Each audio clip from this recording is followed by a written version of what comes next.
అందరికీ వందనాలండి. అందరూ బాగున్నారు అనుకుంటున్నాను. ఇప్పటివరకు మనం రాజుల మొదటి గ్రంథం 1 నుంచి 8 అధ్యాయాలు చదువుకున్నాం. ఈ 8 అధ్యాయాల్లో కూడా దావీదు చనిపోయిన తర్వాత సొలొమోను రాజు కావడం, సొలొమోనుకి దేవుడు జ్ఞానాన్ని దయచేయడం, భూమి మీద గొప్ప రాజుగా సొలొమోను ఎదగడం, దేవుడికి మందిరాన్ని కట్టించడం, ఆ మందిరాన్ని ఎలా కట్టారు, దేవుడి మహిమ ఆ మందిరాన్ని నిండుకోవడం, సొలొమోను చేసిన పెద్ద ప్రార్థన, ఇవన్నీ కూడా మనం చదువుకున్నాం.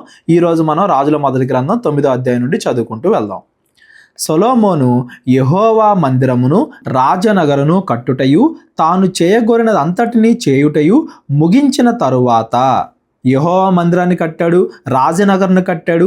చేయాల్సిందంతా 14 రోజులు పెద్ద ఉత్సవం చేశారని కూడా మనం చదువుకున్నాం. ఇదంతా కూడా అయిపోయిన తర్వాత గిబియోన్లో ప్రత్యక్షమైనట్లు రెండవ మారు యెహోవా సొలొమోనుకు ప్రత్యక్షమై, అంతకుముందు దేవుడు ప్రత్యక్షమైనట్టుగా మరలా ప్రత్యక్షమై అతనితో ఈలాగున సెలవిచ్చెను, నా సముఖమందు నీవు చేసిన ప్రార్థనా విన్నపములను నేను అంగీకరించి తిని. ప్రార్థనా విన్నపములు అంటే మనం పైన అధ్యాయంలో చదువుకున్నాం కదా, 8వ అధ్యాయంలో చాలా పెద్ద ప్రార్థన, 60 వచనాలు ఉంటాయి.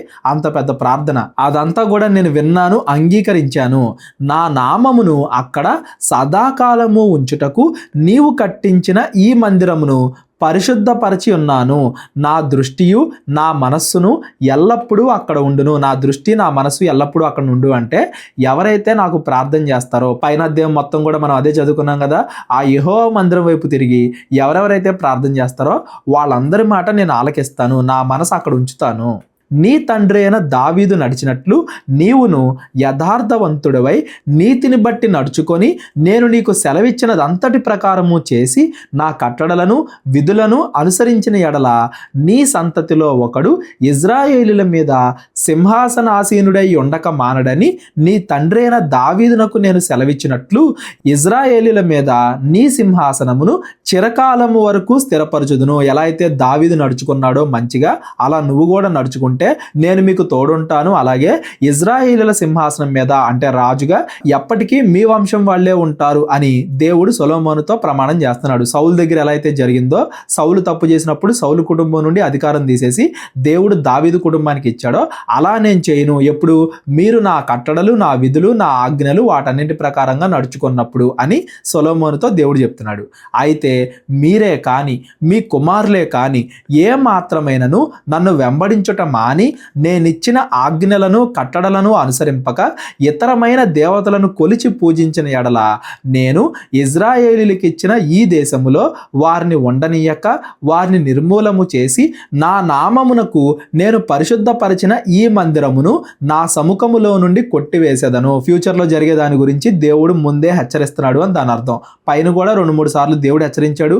సొలొమోను కూడా ప్రజలందరినీ కూడా హెచ్చరించాడు మనం చదువుకున్నాం. అయితే ఎప్పుడైనా కానీ మీరు నా ఆజ్ఞలను మీరితే మీరు ఈ దేశంలో ఉండరు, యెహోవా మందిరం కూడా నిలబడదు. మీరు ఎంత ఖర్చు పెట్టి కట్టినా కానీ అదంతా కూడా కూలిపోయిద్ది. ఎప్పుడంటే మీరు నా ఆజ్ఞలను మీరితే అని దేవుడు చెప్తున్నాడు. ఇజ్రాయేలీలు సర్వ సమాజముల్లో చెదిరిపోయి సామెతగాను హేళనగాను చేయబడుదురు. ఒక సామెతలాగా మాత్రమే మీరు పనిచేస్తారు, అంతగా మీరు నాశనం అవుతారు. ఈ మందిర మార్గమున వచ్చిన వారందరూ దాన్ని చూచి ఆశ్చర్యపడి ఇసి అని యెహోవా ఈ దేశమునకు ఈ మందిరమునకు ఇలాగ ఎందుకు చేసెను అని అడగ్గా జనులు ఇట్లందరూ ఐగుప్తు దేశములో నుండి తమ పితరులను రప్పించిన తమ దేవుడైన యెహోవాను వారు విడిచి ఇతర దేవతలను ఆధారము చేసుకొని కొలిచి పూజించుచూ వచ్చిరు గనుక యెహోవా ఈ కీడంతయు వారికి రప్పించి ఉన్నాడు. ఇతర దేవతలు అంటే ఫ్యూచర్లో మీరు దేవుడి మార్గాలను దేవుడి ఆజ్ఞలను మీరితే, దేవుడి ఆజ్ఞలను మీరడము అంటే ఆ పదాజ్ఞలను మీరారు అంటే మీరు ఒక సామెతగా మాత్రమే ఉండేంతగా మీరు నాశనం అవుతారు అని దేవుడు సొలొమోన్ని హెచ్చరిస్తున్నాడు. సొలొమోన్ని హెచ్చరిస్తున్నాడు అంటే సొలొమోన్ ఇజ్రాయెల్ అందరికీ రాజు కదా, ఇజ్రాయెల్ అందరినీ కూడా హెచ్చరిస్తున్నాడు అని దాని అర్థం. ఆశ్చర్యపడి ఇసి అంటే అయ్యో అనుకుంటారు కదా, ఆశ్చర్యపడతారు కదా, అలాగని జనాలందరూ కూడా మీకు కలిగిన నాశనాన్ని చూసి ఆశ్చర్యపడతారు అని చెప్పి దేవుడు సొలొమోను ద్వారా ఇజ్రాయెల్ ప్రజలందరినీ కూడా హెచ్చరిస్తున్నాడు అని దాని అర్థం. స్టార్టింగ్లో సొలొమోనుకి దేవుడు కనబడ్డప్పుడు నీకేం కావాలి అని జ్ఞానాన్ని ఇచ్చినట్టుగా మనం చూసాం. స్టార్టింగ్లో జ్ఞానాన్ని ఇవ్వడానికి దర్శనమిచ్చిన దేవుడు ఇప్పుడు హెచ్చరికనివ్వడానికి దర్శనమిస్తున్నాడు. కేవలం జ్ఞానం ఉంటే సరిపోదు, ఆ జ్ఞానాన్ని ఉపయోగించుకుని మీకు ఇచ్చిన స్వతంత్రంలో మీరు తప్పు చేయకుండా ఉండాలి. మీరు తప్పు చేయకుండా ఉంటేనే మీరు బాగుంటారు అని దేవుడు సొలొమోన్ని హెచ్చరిస్తున్నాడు. సొలొమోను యెహోవా మందిరమును రాజనగరును ఈ రెండింటిని 20 సంవత్సరముల్లోగా కట్టించెను. 20 సంవత్సరాలంటే 7 సంవత్సరాలేమో యెహోవా మందిరానికి, 13 సంవత్సరాలేమో మిగిలిన నగరం మొత్తానికి. అతడు పని ముగించిన తరువాత తూరు రాజైన హీరాము సొలొమోను కోరినంత మట్టుకు దేవదారు మ్రాణులను, సరళవృక్షపు మ్రాణులను, బంగారమును అతనికి ఇచ్చి ఉన్నందున సొలొమోను గలిలయ దేశమందున్న 20 పట్టణములను హీరామునకు అప్పగించెను. ఈ రాజైన హీరాము గురించి మనం మాట్లాడుకుంటా ఉన్నాం కదా. దేవాలయం కట్టడం స్టార్ట్ అయిన దగ్గర నుండి ఈ హీరాము సహాయం చేస్తూనే ఉన్నాడు. ఫలితంగా సొలొమోను కూడా వాళ్ళకి ఆహారం, నూనె అవన్నీ కూడా ఇస్తున్నాడు అని మనం చదువుకున్నాం. మొత్తంగా అతడు దేవదారు మ్రాణులు, సలవృక్షపు మాన్లు, బంగారం ఇదంతా కూడా అతను ఇచ్చినందున సొలొమోను ఏం చేశాడు, 20 పట్టణాలని ఆ రాజుకి ఇచ్చాడు. హీరాము సొలొమోను తనకిచ్చిన పట్టణములను చూచుటకు తూరు నుండి రాగా అవి అతని దృష్టికి అనుకూలమైనవిగా కనబడలేదు గనుక, నా సహోదరుడా, నీవు నాకిచ్చిన ఈ పట్టణములు ఏ పాటివాయను? నేటి వరకు వాటికి కాబూల్ అని పేరు. కాబూల్ అంటే నిష్ప్రయోజనమైనవి అని దాని అర్థం. నిష్ప్రయోజనమైన భూమిని నాకు ఇచ్చావా?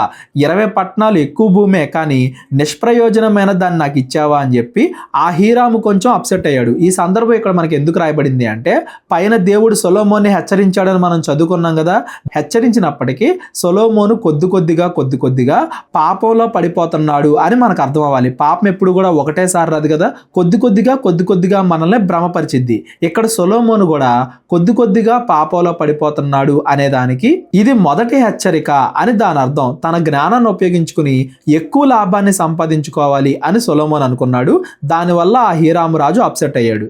హీరాము 240 మణుగుల బంగారమును రాజునకు ఇప్పించెను. అప్సెట్ అయినా కానీ మరలా బంగారం ఇచ్చాడంటే ఈ మధ్యలో సొలొమోను మరలా ఏదైనా హీరాముకు అప్పగించి ఉండొచ్చు, తన తప్పుని సరిచేసుకుని ఉండొచ్చు, అలా కూడా మనం అనుకోవచ్చు. అయితే తన తప్పుని తాను సరిచేసుకున్నాడు అని మనకు రాయబడకుండా కేవలం ఆ హీరాము అప్సెట్ అయ్యాడు, కొంచెం నొచ్చుకున్నాడు అని మాత్రమే మనకు ఎందుకు రాయబడింది అంటే, సొలొమోను కొద్ది కొద్దిగా పాపంలో ఎలా పడిపోయాడు అనేది మనకి తెలియబడ్డానికి. ఇది మొదటి సూచన. ప్రస్తుతానికైతే దాన్ని సరి చేసుకున్నాడు, మరలా హీరాముతో కలిసిపోయాడు. తర్వాత ఏం జరిగింది? యెహోవా మందిరమును, సొలొమోను నగరమును, మిల్లోను, యెరూషలేము యొక్క ప్రాకారమును, హెసోరు, మెగిద్దో, గెజెరు అను పట్టణములను కట్టించుటకు సొలొమోను వెట్టివారిని పెట్టెను. వెట్టివారు అంటే బాగా కష్టపడి పనిచేసేవాళ్ళు అని దాని అర్థం. ఐగుప్తు రాజైన ఫరో గెజెరు మీదికి వచ్చి దాన్ని పట్టుకొని అగ్ని చేత కాల్చి ఆ పట్టణమందున్న కనానీయులను హతము చేసి దానిని తన కుమార్తెన సొలొమోను భార్యకు కట్నముగా ఇచ్చెను. ఇది అంత ముందు జరిగిన సంఘటన. సొలొమోను ఐగుప్తు కుమార్తెని భార్యగా చేసుకున్నాడు అని మనం పైన చదువుకున్నాం కదా. ఆ భార్యగా చేసుకున్నప్పుడు, వివాహం జరిగినప్పుడు ఐగుప్తు రాజైన ఫరో ఈ గెజెరు అనే పట్టణాన్ని సొలొమోనుకి ఇచ్చాడు. సొలొమోను గెజెరును కట్టించెను మరియు దిగువను బేత్‌హోరోనును, బయలతును, అరణ్యములోనున్న తద్మోరును, సొలొమోను భోజన పదార్థములకు ఏర్పాటైన పట్టణములను, రథములకు ఏర్పాటైన పట్టణములను, రౌతులకు ఏర్పాటైన పట్టణములను సొలొమోను యెరూషలేమునందును, లెబనోన్ నందును, తాను ఏలిన దేశమంతటి అందును ఏదేది కట్టుటకు కోరెనో అదియు కట్టించెను. సొలొమోను చాలా పట్టణాలు కట్టిస్తున్నాడు అని దాని అర్థం. ఇదంతా కూడా మనకి ఎందుకు రాయబడుతుంది అంటే, వెట్టివారు అనే పదాన్ని మీరు గుర్తుపెట్టుకోవాలి. ఎంత ఎక్కువ కన్స్ట్రక్షన్ జరుగుతుంది అంటే, ఎవరైతే బాగా పనిచేస్తున్నారో, ఎవరైతే బానిసల్లాగా కష్టపడుతున్నారో వాళ్ళు ఏ సమయంలో అయినా కానీ ఎదురు తిరిగే ప్రమాదం ఉంది అని దాని అర్థం. మొదటి హెచ్చరిక మనం హీరాము రాజు దగ్గర చూసాం కదా. ఇది రెండవ హెచ్చరిక. ప్రస్తుతానికి సొలొమోను బాగా జ్ఞానం కలిగిన వాడు, తెలివైన వాడు కాబట్టి ఒక పక్కన వాళ్ళు కష్టపడుతున్నా కానీ ఇంకో పక్కన వాళ్ళకి మంచిగా జీతాలు ఇవ్వడం, ఆర్థికంగా అన్నిటి ప్రకారంగా సొలొమోను బాగానే చూసుకోవడం, ఒక పక్కన సొలొమోను బాగానే చూసుకుంటున్నాడు కాబట్టి ఏ ప్రాబ్లం రావట్లేదు. కష్టపడుతున్నా కానీ ప్రజలు బాగానే ఉన్నారు. కాకపోతే ఎప్పుడైనా కానీ ఇది ప్రమాదకరంగా మారొచ్చు అనడానికి ఇదంతా కూడా రాయబడింది. ఎన్ని పట్టణాలు కట్టించాడు, ఎప్పుడైనా కానీ ఆ వెట్టివారు ఎదురు తిరిగే ప్రమాదం ఉంది అనేది కూడా మనం గమనించాలి. అయితే ఇజ్రాయేలీలు కాని అమోరీలు, హిత్తీలు, పెరిజీలు, హివ్వీలు, యోబూసీలు అను వారిలో శేషించిన వారు ఉండిరి. ఇజ్రాయేలీలు వారిని నిర్మూలము చేయలేకపోగా వారి దేశమందు శేషించి ఉన్న వారి పిల్లలను సొలొమోను దాసత్వము చేయ నియమింపగా నేటి వరకు అలాగూ జరుగుతున్నది. సొలొమోను ఏది కావాలనుకుంటే అది చేస్తున్నాడని మనం పైన చదువుకున్నాం కదా. సొలొమోను ఏం చేశాడు? అన్యుల్ని ఇజ్రాయెల్ దేశం నుండి పూర్తిగా బయటికి వెళ్ళగొట్టకుండా వాళ్ళని బానిసలుగా చేసుకుని వాళ్ళను కూడా బాగా కష్టపెడుతున్నాడు అని దాని అర్థం. తన జ్ఞానాన్ని ఉపయోగించుకొని పట్టణాల మీద పట్టణాలు కడుతున్నాడు, బాగా డబ్బు సంపాదించుకుంటున్నాడు, అదంతా ఓకే. అయినప్పటికీ అన్యుల్ని ఇజ్రాయెల్ అందరితో కలిసి నివాసం చేస్తున్నాడు, వాళ్ళు ఇజ్రాయెల్ దేశం నుండి పూర్తిగా వెళ్ళిపోలేదు అని దాని అర్థం. ఇది 3వ హెచ్చరిక. అయితే ఇజ్రాయేలీల్లో ఎవరినైనాను సొలొమోను దాసునిగా చేయలేదు. వారు రాణువ వారుగాను, తనకు సేవకులుగాను, అధిపతులుగాను, సైన్యాధిపతులుగాను, అతని రథాధిపతులుగాను, రౌతులుగాను ఉండిరి. సొలొమోను యొక్క పని మీదనున్న ప్రధానులు 550 మంది. వీరు పనివారి మీద అధికారులుగా ఉండిరి. తన జ్ఞానాన్ని ఉపయోగించుకొని ఎక్కడికక్కడ మంచిగానే హ్యాండిల్ చేస్తున్నాడు, పట్టణాలు కట్టేస్తున్నాడు. కాకపోతే ఏ సమయంలో అయినా ఇది కూలిపోవచ్చు అనే హెచ్చరికలు మనకు అర్థం అవ్వాలి. ప్రస్తుతానికి జ్ఞానం ఉంది కాబట్టి సొలొమోను బాగానే హ్యాండిల్ చేస్తున్నాడు. ఫరో కుమార్తె దావీదు పురము నుండి సొలొమోను తనకు కట్టించిన నగరుకెక్కి రాగా అతడు మిల్లోను కట్టించాను. ఫరో కుమార్తె కోసం కూడా సెపరేట్గా కొన్ని భవనాలు కట్టించాడని మనం చదువుకున్నాం కదా.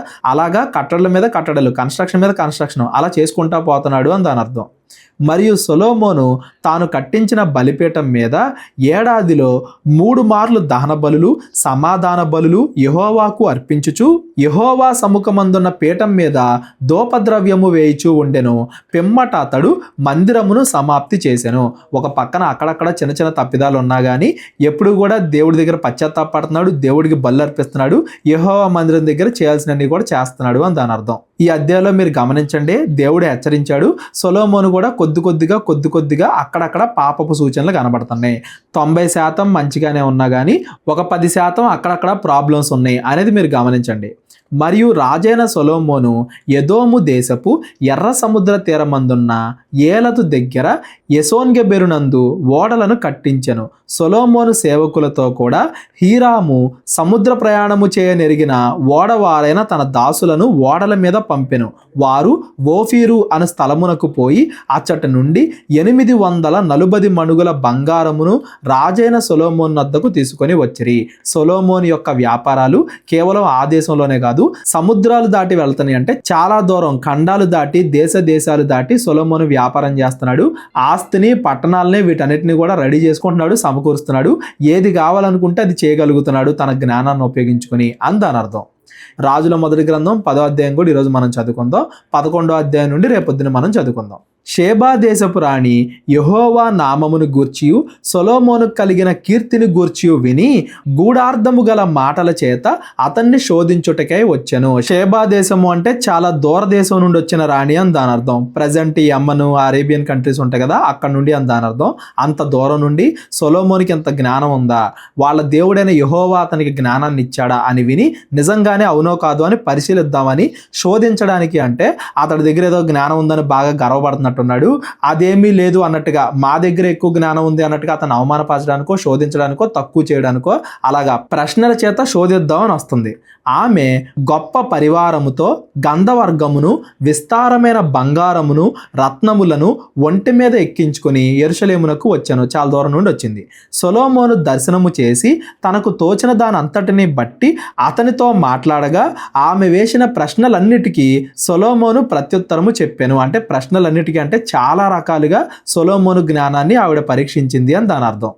రాజునకు మరుగైనది ఏదియూ లేనందున ఆమె ప్రశ్న వేసిన వాటన్నిటి భావమును చెప్పాను. దేవుడు సొలొమోనుకి చాలా జ్ఞానం ఇచ్చాడు కాబట్టి, మరుగైనది ఏదీ లేదు కాబట్టి ఆవిడ దేని గురించి అడిగినా, చెట్లు, మొక్కలు, జంతువులు, దేశం, రాజ్యం, వ్యాపారం, ఆరోగ్యం, దేని గురించి అడిగినా కానీ ప్రతి దాని గురించి చెప్పేస్తున్నాడు. షేబా రాణి సొలొమోను యొక్క జ్ఞానమును, అతడు కట్టించిన మందిరమును, అతని బల్ల మీదనున్న భోజన ద్రవ్యములను, అతని సేవకులను, కూర్చుండు పీటలను, అతని ఉపచారులు కనిపెట్టుటను, వారి వస్త్రములను, అతని గిన్నెనందించు వారిని, యెహోవా మందిరమందు అతడు అర్పించు దహన బలులను చూచి విస్మయముందినదే. ఎన్నిటిని పరిశీలించిందో చూడండి. ఆల్మోస్ట్ అన్నింటిని, ప్రతి దాన్ని కూడా చాలా జాగ్రత్తగా 1కి 10 సార్లు పరీక్షించి విస్మయం ఉంది రాజుతో ఇట్లా, నేను నీ కార్యములను గూర్చియు జ్ఞానమును గూర్చియు నా దేశమందు నేను వినిన మాట నిజమే, అయినను నేను వచ్చి కన్నులారా చూడక మునుపు ఆ మాటలను నమ్మకయుంటిని. నేను నమ్మలేదు ఇక్కడికి రాక మునుపు, ఉన్న దానిలో సగమైనను నాతో చెప్పబడలేదని ఇప్పుడు నేను తెలుసుకున్నాను. వచ్చాక నమ్మడమే కాదు, నాకు తెలిసింది చాలా తక్కువ, నాతో చెప్పింది చాలా తక్కువ, సగం కూడా చెప్పలేదు ఎవరో కూడా, అంత జ్ఞానం ఉంది నీకు అని నేను తెలుసుకున్నా.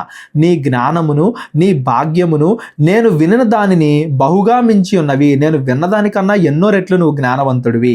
నీ జనులు భాగ్యవంతులు, నీ ముందర ఎల్లప్పుడూ నిలిచి నీ జ్ఞానవచనములను వినుచుండు నీ సేవకులు భాగ్యవంతులు. నువ్వు జ్ఞానం కలిగిన వాడు అని ఆయన మాత్రమే పొగడట్లా, నీ దగ్గర ఉండేవాళ్ళు ఆ జ్ఞానం వినగలుగుతున్నారు కాబట్టి వాళ్ళు కూడా భాగ్యవంతులు. మన భాషలో చెప్పాలంటే అదృష్టం చేసుకుని ఉండాలి అన్నట్టుగా మాట్లాడుతుంది.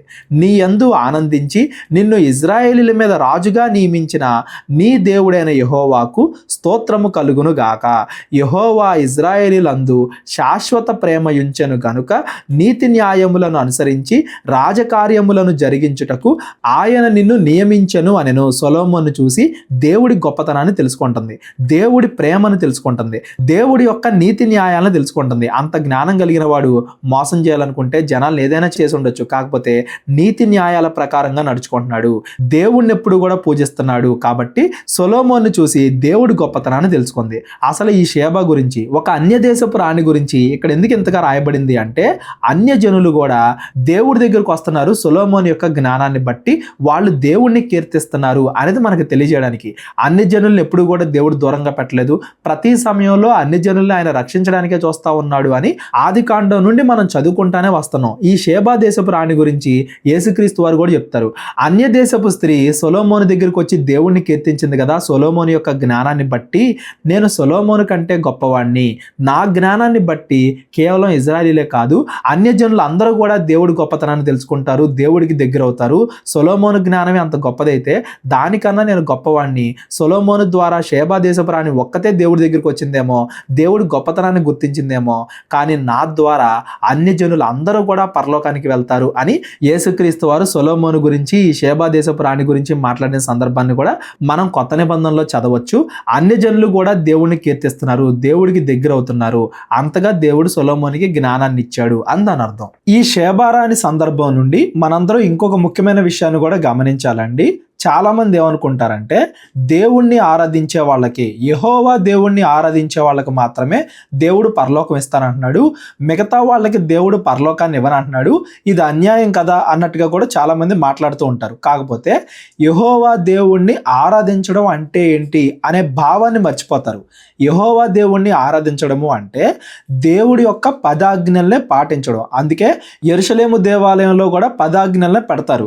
పదాజ్ఞలు అంటే ప్రకృతి కాదు, ప్రకృతిని సృష్టించిన వాడు దేవుడు అని తెలుసుకోవడం, ప్రకృతిని పూజించడం మానుకోవడం, దేవుడి నామాన్ని వ్యర్థంగా ఉపయోగించకపోవడం, తల్లిదండ్రుల్ని గౌరవించడం, వ్యభిచారం చేయకపోవడం, నరహత్య చేయకపోవడం, దొంగతనం చేయకపోవడం, ఈ పదాజ్ఞల్ని పాటించడమే దేవుడి నామాన్ని ఆరాధించడము అంటే. అన్యులైనా యూదులైనా ఇందులో తేడా ఏం లేదు. ఎవరైతే దేవుడి ఆజ్ఞలను పాటిస్తారో వాళ్ళు పరలోకం వెళ్తారు అని దాని అర్థం. దేవుడేమి క్రైస్తవులు మాత్రమే పరలోకం వెళ్తారు, యూదులు మాత్రమే పరలోకం వెళ్తారు అనట్లా. ఎవరైనా పర్వాలేదు, ఇవి మంచి విషయాలు కదా. చెప్పిన విషయాలన్నీ కూడా మన జీవితానికి, మన పర్సనల్ జీవితానికి, సొసైటీకి ఉపయోగపడేవి కదా. ఈ పదాజ్ఞలు పాటించండి, ఎవరు పాటిస్తారో వాళ్ళు పరలోకం వెళ్తారు అని దాని అర్థం. నిజంగా దేవుణ్ణి వెతికే వాళ్ళు ఈ పదాజ్ఞల్ని వెతుకుతారు. షేబా దేశపు రాణి అక్కడెక్కడి నుండో వచ్చింది అంటే, సొలొమోను దగ్గర జ్ఞానం తెలుసుకుంది అంటే, ఫైనల్ గా ఆవిడ దేవుడి గురించి ఏం తెలుసుకుంది? ఈ పదాజ్ఞలే అని తెలుసుకుంది. ఈ పదాజ్ఞలను పాటించడమే దేవుడు అందరికీ విధించిన విధి అని తెలుసుకుంది. వాటికి ఆవిడ అంగీకరించి దేవుణ్ణి కీర్తించింది. నిజమైన దేవుణ్ణి తెలుసుకోవడము అంటే ఈ పదాజ్ఞలను పాటించాలి అని తెలుసుకోవడమే. యూదులైనా, ఇజ్రాయిల్ అయినా, అన్యులైనా ఎవరైనా కానీ ఈ పదాజ్ఞలు పాటించాలి అని తెలుసుకున్న వాళ్ళు మాత్రమే ఆశీర్వదింపబడిన వాళ్ళు అనేది దీని సందర్భం. అందుకే యేసుక్రీస్తు వారు కూడా షేబా దేశపు రాణి సొలొమోను దగ్గర జ్ఞానాన్ని తెలుసుకుంది అంటే, సొలొమోను దగ్గరకు వచ్చి నిజమైన దేవుడి గురించి తెలుసుకుంది, పదాజ్ఞల గురించి తెలుసుకుంది అని దాని అర్థం. ఈ రోజు కూడా యేసుక్రీస్తుని ఆరాధించడం అంటే యేసుక్రీస్తు వారు చెప్పిన మాటల్ని మనం పాటించడం. ఆయన మాటలు పాటించకుండా యేసుక్రీస్తు అనే పేరు పెట్టుకుని ఆరాధిస్తే అది నిజమైన ఆరాధన కాదు. సొలొమోను కంటే యేసుక్రీస్తు వారు గొప్పవాడు అని మనం ఎప్పుడు చెప్పగలము అంటే, యేసుక్రీస్తు వారి యొక్క మాటలు మనం తెలుసుకున్నప్పుడు, ఆ మాటల్లో ఉన్న భావాన్ని మనం గ్రహించినప్పుడు, అప్పుడు మాత్రమే మనం షేబా దేశపు రాణిలాగా యేసుక్రీస్తు వారి జ్ఞానాన్ని తెలుసుకొని ఆశీర్వదింపబడిన వాళ్ళం అవుతాం. అది మనం గ్రహించడానికే ఈ సందర్భం ఇక్కడ రాయబడింది. సొలొమోన్ అన్న అంత జ్ఞానం ఉండి అక్కడక్కడ పాపంలో పడిపోయే అవకాశాలు ఉన్నాయేమో కానీ, ఎక్కడి నుండో వచ్చిన షేబా దేశపు రాణి నిజమైన దేవుడి గురించి తెలుసుకుని ఆయన్ని కీర్తిస్తుంది, ఆయన ఆజ్ఞలు పాటించాలి అనే హృదయాన్ని కలిగి ఉంది అనేది కూడా ఈ షేబా దేశపు రాణి సందర్భం నుండి మనం గ్రహించాలి. ఎవరికైనా ఏదైనా ప్రశ్నలు ఉన్నట్లయితే డిస్క్రిప్షన్లో నా నెంబర్ ఉంటుంది, కాల్ కానీ వాట్సాప్ కానీ చేయండి. మరియు ఆమె రాజునకు 240 మణుగుల బంగారమును బహువిస్తారమైన గంధవర్గమును రత్నములను ఇచ్చెను. షేబా దేశపు రాణి రాజైన సొలొమోనుకు ఇచ్చిన గంధవర్గములంత విస్తారము మరి ఎన్నడైనను రాలేదు. అంత గొప్పగా సంపదించింది, అంటే అంత గొప్పగా ఆవిడ ఆశ్చర్యపడింది. మరియు ఓఫీరు దేశము నుండి బంగారము తెచ్చిన హీరాము ఓడలు ఓఫీరు నుండి చందనపు మానులను రత్నములను బహుగా తెచ్చెను. ఈ చందనపు మానుల చేత రాజు యెహోవా మందిరమునకును రాజనగరుకును స్తంభములను గాయకులకు సితారలను స్వరమండలములను చేయించెను. అటువంటి చందనపు చెక్కలతో మ్యూజికల్ ఇన్స్ట్రుమెంట్స్ కూడా చేస్తున్నాడు సొలొమోను. ఇప్పుడు అటువంటి చందనపు మానులు దొరకవు, ఎక్కడనూ కనబడవు. సొలొమోను తెచ్చినవి అంత మంచివి అలాంటి ఇప్పుడు ఎక్కడ కూడా దొరకట్లేదు అని దాని అర్థం. సొలొమోను తన ప్రభావమునకు తగినట్టు షేబా దేశపు రాణికి ఇచ్చినది పోగా ఆమె కోరిన ప్రకారము ఆమె ఇచ్ఛాపూర్వకముగా ఆమెకిచ్చెను. అప్పుడు ఆమెయు ఆమె సేవకులను తమ దేశమునకు తిరిగి వెళ్ళిపోయిరి. కేవలం సొలొమోను దగ్గర మాత్రమే ఏవేవి దొరుకుతాయో అవన్నీ కూడా సొలొమోను ఆమెకి ఇచ్చాడు. ఆవిడిచ్చిన దానికన్నా ఇంకా ఎక్కువే సొలొమోను ఇచ్చి పంపించాడు అని దాని అర్థం. ఈ షేబా దేశపు రాణి గురించి రాయబడింది దేనికి అంటే అన్యజనులు దేవుణ్ణి కీర్తించేలాగే దేవుడు ప్రతిదీ కూడా జరిగిస్తున్నాడు అని మనం అర్థం చేసుకోవడానికి. ఏటేటా సొలొమోనుకు వచ్చు బంగారము 1332 మణుగుల ఎత్తు. ఇదియుగాక గంధవర్గములు మొదలైనవి వర్తకుల యొద్ద నుండి, అరబీ రాజుల యొద్ద నుండి, దేశాధికారుల యొద్ద నుండి అతనికి చాలా వచ్చుచుండెను. రాజైన సొలొమోను సుత్తితో కొట్టిన బంగారముతో అలుగులు గల 200 డాళ్లను చేయించెను. డాలు ఒకంటికి 200 తొలముల ఎత్తు బంగారం ఉండెను. మరియు సుత్తితో కొట్టిన బంగారముతో అతడు 300 కేడెములను చేయించెను. కేడెము ఒకంటికి 300 బంగారపు తొలముల ఎత్తు బంగారము ఉండెను. వీటిని లెబానోను అరణ్యపు మందిరమున ఉంచెను. అంటే అంత గొప్పగా సంపద వస్తుంది, బంగారం వస్తుంది అని దాని అర్థం. వాటితో ఏం కోరుకుంటే అది చేస్తున్నాడు సొలొమోను. మరియు రాజు దంతము చేత పెద్ద సింహాసనము చేయించి సువర్ణముతో దాన్ని పొదిగించెను. ఈ సింహాసనమునకు 6 మెట్లుండెను. సింహాసనము మీది భాగపు వెనుక తట్టు గుండ్రముగా ఉండెను. ఆసనమునకు ఇరుపార్శ్వముల యందు ఓతలుండెను. ఓతల దగ్గర 2 సింహములు నిలిచి ఉండెను. ఇరుపక్కల 6 మెట్ల మీద 12 సింహములు నిలిచి ఉండెను. అటువంటిది ఏ రాజ్యమందైనను చేయబడలేదు. ఇవన్నీ కూడా మనం ఎందుకు చదువుకుంటున్నాం అంటే సొలొమోను దగ్గర లెక్కలేనంత సంపద ఉంది అని మనకు తెలియడానికి. ఇదంతా కూడా తర్వాత సొలొమోను కొద్దిగా పాపలో పడిపోవడానికి చిన్న చిన్నగా భ్రమపరిచేవి అనేది మనం అర్థం చేసుకోవడానికి. 9వ అధ్యాయంలో కూడా మనం చదువుకున్నాగా కొద్దిగా పాపం ఎంటర్ అవుతుంది అని. అలాగే ఇక్కడ ధనం ద్వారా కూడా కొద్దిగా స్వార్థం పెరుగుతుంది, ధనం మీద ఆశ పెరుగుతుంది అనేది మనం అర్థం చేసుకోవడానికి ఇదంతా కూడా రాయబడుతుంది. మరియు రాజైన సొలొమోను పానపాత్రలు బంగారపువై ఉండెను. తినటానికి తాగడానికి వాడేవి కూడా బంగారమే. లెబానోను అరణ్యపు మందిరపు పాత్రలు బంగారపువే, వెండిది ఒకటైనను లేదు. సొలొమోను దినముల్లో వెండి ఎన్నికకు రాలేదు. సముద్రమందు హీరాము ఓడలతో కూడా తర్షీసు ఓడలను రాజునకు కలిగి ఉండెను.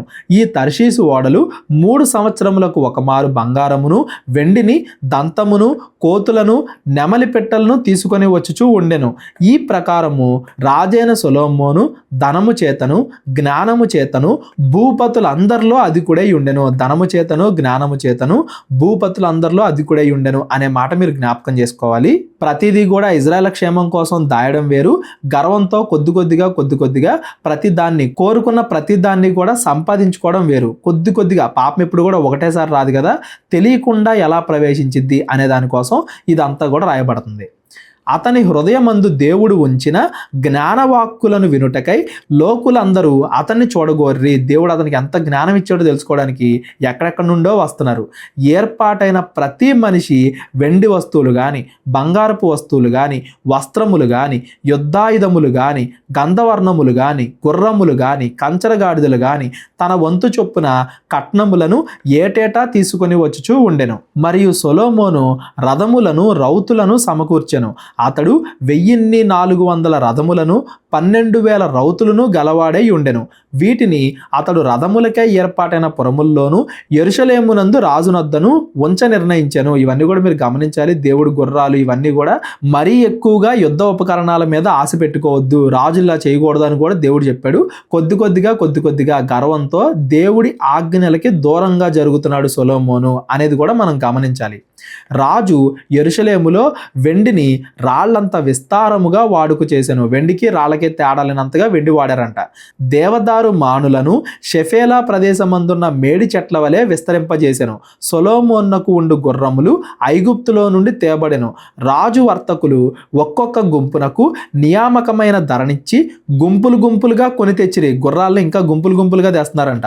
వారు ఐగుప్తులో నుండి కొని తెచ్చిన రథం ఒకటికి 600 తులముల వెండియు, గుర్రం ఒకటికి 150 తులముల వెండియు ఇచ్చిరి. హిత్తీయుల రాజులందరి కొరకును అరాము రాజుల కొరకును వారు ఆ ధరకే వాటిని తీసుకొనిరి. మనం చారిత్రకంగా వెళ్ళిపోతే ఇంకా చాలా ఉంటాయండి ఇవన్నీ కూడా, కాకపోతే అవంత డీటెయిల్డ్గా మనకు అవసరం లేదు. ఈరోజు మనం చదువుకున్న 9, 10 ఈ 2 అధ్యాయాల్లో మనం గమనించాల్సింది ఏంటంటే సొలొమోనుకి తెలియకుండా సొలొమోనులో పాపం ఎంటర్ అవుతుంది. కొద్దిగా పాపం ఎంటర్ అవుతుంది. 9వ అధ్యాయంలో 90, 10 అనుకున్నాం మనం. ఇక్కడికి వచ్చేసరికి 70, 30 అయిపోయిందేమో. బంగారం ధనం ఎక్కువగా ఉన్న చోట దేవుడి ఆజ్ఞల్ని పాటించడం కష్టం అన్నట్టుగా కొద్దిగా పాపం ఎంటర్ అవుతుంది. సొలొమోన్ అయితే ఇప్పటికీ ఇంకా మంచిగానే ఉన్నాడు, కానీ 11వ అధ్యాయంకి వెళ్ళేసరికి ఆ సొలొమోన్లో పాపం ఎక్కువైపోయింది. పూర్తిగా చెడ్డవాళ్ళలాగా సొలొమోన్ మారిపోతున్నాడు. ఇవేవో చిన్న మిస్టేక్స్ లాగే మనకు కనబడుతుంది కదా. పెద్ద మిస్టేక్స్ సొలొమోన్, పెద్ద తప్పులు సొలొమోన్ ఏం చేశాడు, అక్కడ దాకా ఎలా తీసుకెళ్లాడు. చిన్నప్పుడే వాటిని మానేయకుండా ఈ చిన్న తప్పిదాలు పెద్ద తప్పులు చేయడానికి, దేవుడికి వ్యతిరేకం అవడానికి ఎలా దారితీశాయి, ఇవన్నీ కూడా మనం రేపొద్దున 11వ అధ్యాయం నుండి మాట్లాడుకుందాం. రేపొద్దున చాలా ముఖ్యమండి.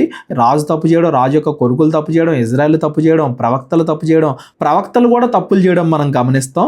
ఈ 9, 10 అధ్యాయాలు అనేవి ఇజ్రాయెల్ దేశానికి చాలా మంచి రోజులు. అటు యెరూషలేము మందిరం ప్రకారంగా, ఇటు సొలొమోను ఆస్తి ప్రకారంగా అన్నీ బాగున్న సమయం అని దాని అర్థం. ఇక్కడ నుండి అంటే 11వ అధ్యాయం నుండి ఇజ్రాయెల్ల చరిత్రే మారిపోయింది.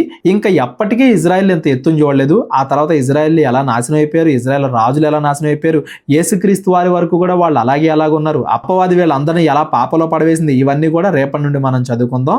ఈ రోజు చదివిన దాంట్లో ఎవరికైనా ఏదైనా డౌట్లు ఉంటే డిస్క్రిప్షన్లో నా నెంబర్ ఉంటుంది, కాల్ కానీ వాట్సాప్ కానీ చేయండి. ఎవరైనా ప్రేరేపణ కలిగిన వాళ్ళు ఉంటే మీ కానుకల ద్వారా మమ్మల్ని బలపరచండి, మా పరిచర్య గురించి ప్రార్థించండి. అందరికీ వందనాలు. దేవుడు మిమ్మల్ని అందరినీ కూడా దీవించి ఆశీర్వదించును గాక. అందరికీ వందనాలండి. కేవలం 30 వీడియోస్లో బైబిల్ నేర్చుకోండి అనే ఎంతో విలువైన ఈ కోర్స్ జస్ట్ ₹1 మీకు కావాలి అంటే మీ పేరు, మీ ఊరు ఈ నెంబర్కి వాట్సాప్ చేయండి. ఈ కోర్సులో ఏ విషయాలు ఉంటాయో ముందుగానే తెలుసుకోవడానికి ఈ వీడియో పాస్ చేసి టాపిక్స్ అన్నీ చదువుకోండి. క్రైస్తవులందరూ ఈ బైబిల్ కోర్స్ వినాలి అని మేము కోరుకుంటున్నాం. అందరినీ దేవుడు దీవించును గాక. ఆమెన్.